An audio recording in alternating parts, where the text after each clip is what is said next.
สบายดีปีใหม่2026อย่างเป็นทางการทุกคนอาจจะมาซ่าหน่อยนึงมื้อนี้ตาก็เอาบรรยากาศกินข้าวสามัคคีในครอบครัวเนื่องในโอกาสพี่น้องจากทางฝั่งโพของตาเพิ่นลงมายามจากทางเชียงขวางพุ่นนะปี1 2ปีเพิ่นได้ลงมาเทื่อนึงมาเบิ่งอาหารมื้อนี้ก็สิจัดเต็มแน่นี่ก็สิเป็นเมนูยำสลัดทุกคนที่แม่กับน้องสาวเพิ่นได้เกี่ยมไว้เบิ่งเต็มซามพุ่นนะบักหลายๆแล้วก็มีเป็นโอขี้ปลาน้ำทุกคนเมนูนี้แซ่บขนาดตาบ่มากินขมได้กินแล้วก็รู้สึกว่าแซ่บนะนี่เซฟประจำเฮือนแม่เพิ่นว่าตั้งใจออกตลาดตั้งแต่ 12 โมงสวยเริ่มแต่งกลิ่นประมาณ 3 โมงเกียมหั่นเกียมนี่เพื่อพี่น้องเลยเนาะโดนๆเพิ่นได้มายามเทื่อนึงส่วนเมนูตัวนี้โพของต้าก็สิเอาซีนสันคอหมูมาดาดกับหม้อมาให้เป็นเมนูลาบซีน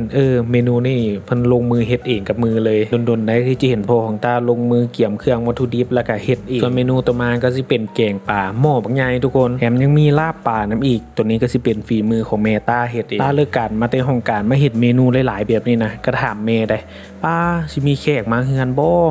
มาหลายว่ะคือว่าแบบอาหารจัดเต็มจังซี่ก็ว่าบ่หลายดอกมีพี่น้องเสียงขวางมายามแล้วก็ไอ้น้องเฮานี่แหละกินข้าวซุ่มกันตาเองก็สิประกอบส่วนสวยเล็กๆน้อยๆปาดหั่นปาดนี่ไปหั่นแหละเนื่องจากว่ามาฮอดกับค่ำแล้วเพิ่นได้เกี่ยมเครื่องเกี่ยมอย่างครบสุดไปละนี่ร้านของตาเด็กน้อย2สาวนี่เพิ่นก็มาฮอดประมาณ 7 โมงนี่แหละเห็นกล้องแล้วเพิ่นก็อยากอายๆเขินๆแน่แต่ว่าเพิ่นก็ถามตลอดได้ไอ้ตามื้อนี้ได้ถ่ายคลิปบ่คือเห็นจับกล้องอยู่อยากออกกล้องนำแต่ว่าเพิ่นบ่กล้าเพิ่นเขินกล้องพี่น้องก็เริ่มทยอยมาแล้วก็สิมาเกี่ยมคนยำสลัดก่อนคนคา3จังซี่เลยแต่ยังน้อยมาตาได้กินยำสลัดสูตรของแม่นี่นะ